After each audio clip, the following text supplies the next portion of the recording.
تو آپ کو پتہ ہوتا ہے کہ ہمارے عرب ملکوں میں آپ کے بنیادی حقوق تو کوئی ہوتے نہیں ہیں.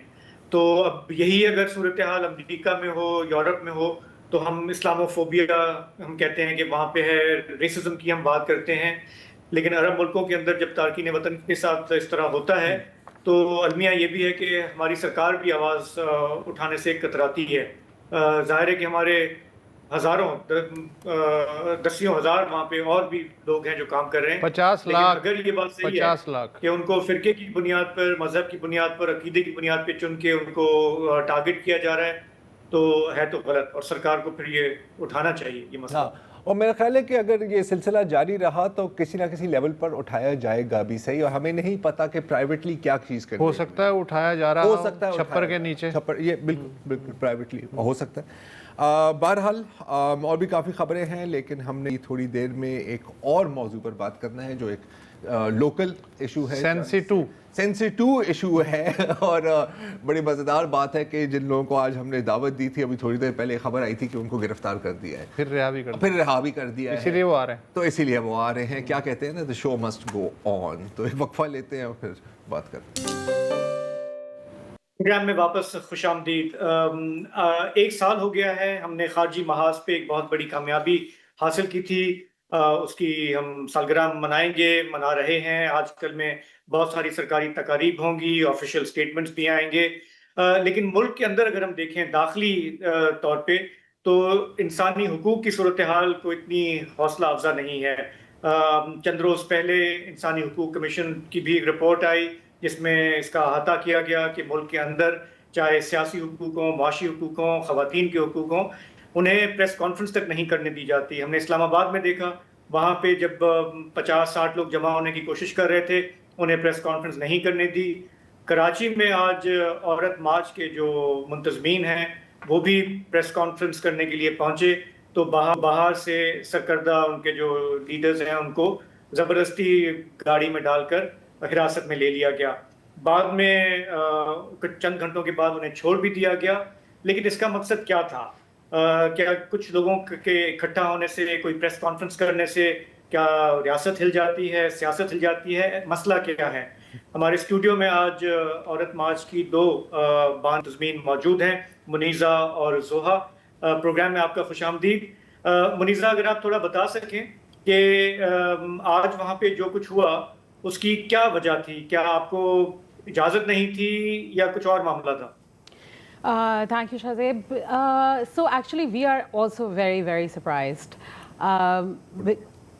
So hum bhi actually bahut surprised hain because we had the permission from the press club jo hum usually karte hain کہ ہمیں جو پرمیشن لینی ہوتی ہے، ہمیں ایک سورٹ آف بلرب دینا ہوتا ہے کراچی پریس کلب کو، وہ ہمارے پاس تھا. ہم نے اپنے میڈیا ساتھیز کو بلایا تھا اور ہم تو سارے قانون فالو کر کے وہ ایک پریس کانفرنس کر رہے تھے. اور ایک ہم یہ پریس کانفرنس عورت مارچ سے ہمیشہ پہلے کرتے ہیں جس میں ہم اپنے مطالبے رکھتے ہیں جو ہم حکومت سے چاہتے ہیں، وائلنس کے خلاف، کاروکاری کے خلاف، ہماری محنت کی ریکگنیشن، ریپ کے خلاف. اور سو ہم بھی یہ سرپرائز تھے کہ ہم کیا ایسی بات کرنا چاہ رہے تھے، ہم نے کیا ایسا کیا تھا کہ ہمیں اس طریقے سے کھینچا گیا، ہمیں مارا گیا، ہمیں لے کے گئے، اولڈ ینگ سب کو. I was also arrested. مطلب we are also quite surprise. اور ہم پوچھتے رہے ان سے کہ کیا کیا ہم نے، آپ ہمیں بتائیں. اور کوئی جواب نہیں ملا. کوئی جواب نہیں کوئی کہ بس آرڈر ہیں تو بس انہوں نے کہا آرڈر یہ 144 لگی ہوئی ہے. اچھا نہیں تھا کہ 144 تو یہاں پہ بھی لاگو. ہاں لیکن وہ پریس کلب کے اندر بھی لگی ہوئی تھی، یہ نہیں پتا. اچھا پریس کلب کے اندر سے اریسٹ کیا، باہر سے مطلب باہر بھی کیا. لیکن ایک پہلے ایک آرگنائزر آئے تو ایسا نہیں تھا کہ 8-10 لوگ جمع تھے. پہلے ایک آرگنائزر آئے، ان کو اریسٹ کیا، پھر ایک اور آرگنائزر، تو سنگل لوگوں کو مرحلہ وار اریسٹ. ہاں ٹارگیٹڈ اریسٹ. ایسے اریسٹ بھی کیے جو پریس کانفرنس کے لیے جو لڑکیاں موجود نہیں تھیں ان کو بھی اٹھا کے. ان کو کہاں سے اٹھایا؟ ان کو بھی جو اگر پریس کلب کے باہر. اچھا مطلب جو ایسے ہی گھوم رہی تھے ان کو بھی پکڑ لیا ہے. کیا بات ہے. مطلب لیول آف پیرانویا. اب جو نہیں دیکھیں پیرانویا کی بھی قسمیں ہوتی ہیں نا. اب اس سے کیا حاصل ہوتا ہے یار بہت کچھ حاصل ہوتا ہے, میں پروگرام کے تمہیں بعد میں بتاؤں گا. آپ بیسیکلی ہمیں جو پتہ چلا ہے کہ آپ کو این او سی کب اپلائی کیا تھا, نہیں ملا, اس لیے آپ پریس کانفرنس کر رہی تھی, ایسا ہے؟ جی بالکل, پریس کانفرنس ہمارے مطالبوں کے بارے میں بھی تھا, بٹ یہ بھی تھا کہ ہمارا حق ہے پروٹیسٹ کرنے کا. آلموسٹ میں کہوں گی 1 مہینہ ہو گیا ہم نے پرمیشن دیا ہے ڈی سی کو, این او سی کے لیے اپلائی کیا ہے, اور ہم ہر سال کرتے ہیں. وی ورک ود, جو ہم پولیس کے ساتھ کام کرتے ہیں, ہم ڈسٹرکٹ گورنمنٹ کے ساتھ کام کرتے ہیں تو کہ سیفٹی انشور ہو. ہم نے سب سے بات کی, ہم کرنے کی بلکہ کوشش کی. میئر صاحب ہم سے نہیں ملے, ہم نے ساری پیپلز, آلموسٹ ساری پیپلز پارٹی کی ویمن پارلیمنٹیرین سے کو میسج کیا, کال کیا, انہوں نے کہا جی ہم دیکھتے ہیں. اور تو وہ ایک رسپانس, پراپر آفیشیل رسپانس ہمیں نہیں مل رہا تھا. پھر آج جب ہمیں شاید انہوں نے دیکھا ہوگا کہ ہم پریس کانفرنس کریں, تو میرے پاس اسسٹنٹ کمشنر صاحبہ کا فون آیا, انہوں نے کہا کہ نہیں ہم انشاءاللہ آپ کو دے دیں گے, بس آپ پازیٹیو رکھیے گا.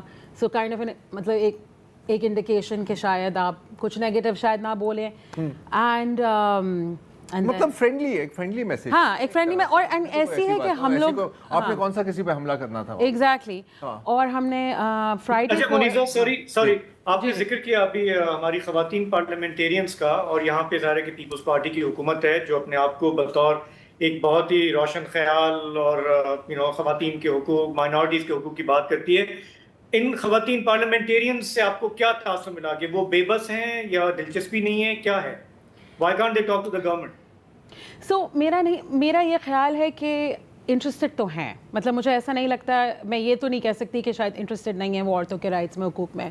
اور انہوں نے یہ بھی کہا کہ ہم ٹرائی کر رہے ہیں, لیکن اتنی سائلنس ہمیں مل رہی ہے کہ ہمیں یہ بھی نہیں کہہ رہے کہ نہیں ہم نہیں دیں گے, یا یہ وجوہات ہیں جس کی وجہ سے ڈیلے ہے, یا nothing, مطلب کچھ نہیں. ہاں. اچھا ویسے یہ اب ہم تو بات کر رہے ہیں, ظاہر ہے کہ آج کا جو واقعہ ہوا ہے وہ یہاں کراچی شہر صوبہ سندھ میں ہی ہوا ہے, لیکن اسلام آباد میں بھی تو آپ کے اوپر اب مطلب میں دیکھ رہا تھا, مجھے یاد ہے وہ ویژولز. اچھا یہ ہر سال ہی ہوتا ہے کراچی میں پہلی دفعہ ہوا ہے 8 سالوں میں کہ ہماری مارچ سے پہلے کی آپ تو گرفتار نہیں ہوئی؟ نہیں, بچت ہو گئی میری. کچھ بندوں کو باہر بھی رہنا ضروری ہوتا ہے. ایک وقفہ لے لیں, ایک وقفہ لیتے ہیں اور پھر ذرا مطالبات پر. Welcome back. موضوع ظاہر ہے وہی ہے کہ آج این او سی کی ڈیمانڈ کے لیے کراچی پریس کلب میں عورت مارچ کے عہدیداروں کی پریس کانفرنس ہونی تھی. 7 خواتین کو دھر لیا گیا. وزیر داخلہ ضیاء النجار کے کہنے پہ کچھ دیر بعد چھوڑ دیا گیا. Human rights commission of Pakistan نے بھی اس کی مذمت کی, اور لوگوں نے یہ مذمت کی ہے. ہمارے ساتھ منیزا اور زحا موجود ہیں. میری صوبائی ایڈمنسٹریشن کے کچھ لوگوں سے آج بات ہو رہی تھی, وہ یہ کہہ رہے تھے کہ یہ جو ہے مارچ, جو لفظ مارچ ہے نا, اصل میں اس سے انہیں ٹینشن ہوتی ہے. وہ یہ کہتے ہیں کہ جیسے کوئی جلسہ کر لیں کسی کنفائنڈ جگہ پہ یا باغ میں, جو بھی کرنا ہے کر لیں. مارچ سے ہوتا یہ ہے کہ جو مذہبی طبقہ ہے وہ پھر اٹریکٹ ہوتا ہے, وہ پھر وہاں وائلنس کا خطرہ ہوتا ہے, تو اس لیے ہم انہیں سمجھاتے ہیں کہ بھیا یہ دن منا لو, لیکن ایک کنفائنڈ جگہ میں. تو اس میں اس بارے میں کبھی آپ کی بات ہوئی ہے ان سے, نہیں, یا انہوں نے کوئی بات کی آپ سے؟ انہوں نے ہم سے یہ کمیونیکیٹ نہیں کیا. ہر سال وہ میرا خیال ہے ایک یہ تو ہے کہ ریسٹرکٹ کریں, مطلب مجھے تھوڑا سا یہ فیل آتا ہے نا کہ آفن ہماری ملک میں کہا جاتا ہے عورتوں سے کہ ذرا اندر رہو, گھر کے اندر رہو. ہماری تو جو ایک سوچ ہے کہ عورت کو رائٹ ہے کہ وہ آ کے سڑکوں پہ آ کے اپنے حق کی بات کرے. اور آج جو ہمیں اریسٹ بھی کیا ہے, مطلب میرا یہ سوال ہے سندھ گورنمنٹ سے کہ ہمیں وہ کیا سگنل کر رہے ہیں. مطلب ایک طرف وہ کہتے ہیں کہ ہم عورتوں کو پالیٹکس میں لانا چاہتے ہیں, عورتوں کو اسکوٹیز اور بائکس دیتے ہیں کہ جاؤ باہر پھرو, فریڈم. لیکن جب ایک عورتوں کی موومنٹ آ کے صرف یہ کہہ رہی ہے کہ مجھے ایک دن مارچ کرنے دیں, مجھے اپنی رائٹس کے ساتھ, اور ہم آپ کے ساتھ کوآپریٹ کرنے کے لیے تیار ہیں. وی ہیو ڈن 7, ہم نے 7 مارچز کیے ہیں ان کے ساتھ مطلب ان کی کوآپریشن کے ساتھ مل کے. تو اب ایک دم سے یہ ایک چینجنگ ایٹیٹیوڈ, اور میں سمجھ رہی ہوں کہ ہمارے ملک میں ایک فریڈم آف ایکسپریشن کم ہو رہا ہے, جگہ کم ہو رہی ہے, مگر ایک طرح سے ایک عورتوں کی تحریک کو کہہ دینا کہ نہیں ایک دن بھی تم لوگ باہر نہیں نکل سکتے, نہیں یہ تو کہنا بھی نہیں ہے نا, یہ تو بس ہے نا کہ یار بس 2 مگر آج اریسٹ, آج ہاں اور آج اریسٹ کرنا یا عورت مارچ اسلام آباد, اور ریاست کو اپنے اچھا جس سے الٹا اور خبر بنتی ہے, ایگزیکٹلی, اور ہیڈ لائنز بنتی ہیں. مطلب ہمارا موضوع آج کچھ مختلف ہونا تھا آپ کے ساتھ, لیکن اب ہم گرفتاری, ساتھ میں ریاست کو یہ بھی فکر ہے کہ اس کا بیرون ملک سافٹ امیج بھی ہونا چاہیے. یہ ساری چیزیں کانٹرڈکٹری چل رہی ہوتی ہیں. اچھا اب ظاہر ہے کہ ہم نے بات تو کرنی تھی آپ کے مطالبات کے بارے میں, تھوڑا سا وقت بچا ہوا ہے, اگر آپ میں سے کوئی بھی آپ آغاز کرنا چاہیں گے. جی جی ہمارے ہر سال کافی سارے مطالبات ہوتے ہیں جو ایک دوسرے سے لنکڈ ہوتے ہیں، بٹ کچھ ہماری کور ڈیمانڈز ہوتی ہیں، سو ان میں سے میں ایک کا ان پرٹیکولر ذکر کرنا چاہوں گی. پہلی دفعہ یہ ہے کہ ہم لوگ میرٹل ریپ پہ بات کر رہے ہیں کھل کر، کیونکہ آبویسلی عورت مارچ جب سے شروع ہوا تو ریپ، ہراسمنٹ، ڈومیسٹک وائلنس وہ تو ایک running exactly, but marital rape in particular پہ یہ پہلی دفعہ ہے کہ ہم کھل کر ایک خصوصی ڈیمانڈ کر رہے ہیں. اور ہماری ڈیمانڈ یہ ہے، ہماری ڈیمانڈ کچھ حکومت سے ہوتی ہیں بٹ بہت ساری معاشرے سے بھی ہوتی ہیں، کیونکہ حکومت چلو لا میکنگ کر بھی لے، ان کی امپلیمنٹیشن ایک تو ہونی بڑی مشکل ہوتی ہے. معاشرے میں ایکسیپٹنس نہ ہو ایک لا کی تو آپ اس کو امپلیمنٹ کر بھی نہیں سکتے. ایگزیکٹلی، مائنڈ سیٹ ہمارا ایز اے موومنٹ، ایک تحریک کے طور پہ ہمارا لوگوں کی ذہنیت بدلنے کا کام ہے. سو ہمارا یہ مطالبہ ہے ہمارے معاشرے سے کہ عورت کو یہ حق ہونا چاہیے کہ چاہے اس کی شادی ہوئی بھی ہو، چاہے سامنے والا بندہ اس کا شوہر بھی ہو، تب بھی اسے نہ کہنے کا حق ہونا چاہیے. اور یہ بہت ایک بیسک چیز ہے، اور یہ ہم نے ڈیمانڈ اس لیے اس دفعہ اس طرح سے ریز کیا کیونکہ پچھلے سال لیاری کا ایک کیس آیا تھا. ایک لڑکی تھی شانتی، جی یس، شادی کے دوسرے رات پہ اس کے ہسبینڈ نے اتنی بدترین طرح سے تشدد کا نشانہ بنایا تھا، جنسی تشدد، اس کے نتیجے سے وہ مر گئی تھی. اور وہ کیس ہماری کمیونٹی آرگنائزر وہاں پہ اسے وہ لے کے چلتی رہی اور ابھی بھی وہ کیس کورٹ میں جاری ہے. تو ہمارا مطالبہ وہاں سے یہ اٹھا ہے، لیکن ہم یہ بھی سمجھتے ہیں کہ عورت کو مرنے کی ضرورت نہیں ہونی چاہیے in order for demand to come to service. بدقسمتی سے ہوتا ہے ایسے. ایگزیکٹلی ہوتا ہے ایسے ہی، ہوتا ہے ایسے، لیکن ہم لوگ ابھی معاشرے سے یہ ڈیمانڈ کر رہے ہیں کہ عورت کو چاہے ایک زخم نہ بھی آئے، کوئی فزیکل نشان نہ بھی آئے چوٹ کا، فورس پھر بھی فورس ہے اور فورس غلط ہے. اور عورت کے پاس یہ اوبیسلی کسی کے بھی پاس یہ حق ہونا چاہیے کہ اس کا جب جسم ہے تو اس کی مرضی ہونی چاہیے، چاہے اس نے نکاح کیا ہو یا کچھ اور کیا. آپ نے اپنا تھوڑا سا مطلب پچھلے کئی سالوں میں آپ نے تھوڑا سا اپنا دائرہ وسیع بھی کیا ہے، right? It's not just about women's issues, اس میں خواجہ سرا بھی آتے ہیں اور مختلف جو اگر میں کہنا چاہوں مارجنلائزڈ، اور کوئی لفظ متبادل اس کا ہے نہیں اس وقت. ایک اور میں بھی پڑھ رہا تھا تو آپ نے شیلٹرز کی بھی ڈیمانڈ کی ہے، تو اس کے بارے میں تھوڑا سا بتائیں، کیونکہ کچھ حد تک میرا خیال ہے کہ شاید پنجاب میں قائم ہوئے تھے، پاکستان کراچی میں بھی، سندھ صوبہ سندھ میں بھی قائم ہوئے ہیں. ٹائم ہمارے پاس کافی کم ہے، تھوڑا بریفلی. ہاں، سو بیسکلی ہماری یہ ڈیمانڈ ہے کہ کراچی میں سندھ میں ہر ڈسٹرکٹ میں اور اسپیشلی کراچی میں ہر ڈسٹرکٹ میں ایک شیلٹر ہونا چاہیے. ہیں آن پیپر شیلٹرز ہیں لیکن آپریشنل نہیں ہیں. شیلٹر ایک اتنی امپورٹنٹ ڈیمانڈ ہے عورتوں کے لیے، خصوصاً ڈومیسٹک وائلنس. آپ ڈومیسٹک وائلنس کے اسٹیٹسٹکس ہم سب جب آپ کے پاس واقف جگہ نہیں ہے تو ہاں، کیا کرو گے؟ اور یہی ہوتا ہے کہ وہ شیلٹر اگر پیپر پہ بھی الاٹ کیا گیا ہے تو اس کا وجود نہیں ہے.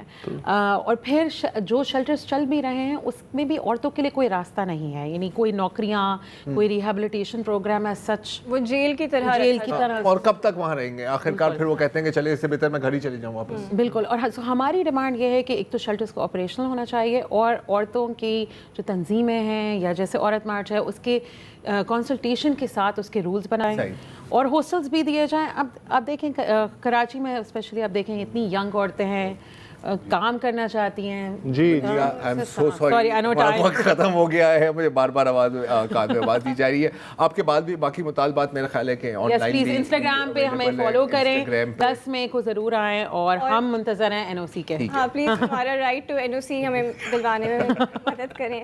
وہ کوشش کریں کہ دوبارہ گرفتار نہ ہو. آج کے اتنا ہی، جی اجازت دیجیے، خدا حافظ.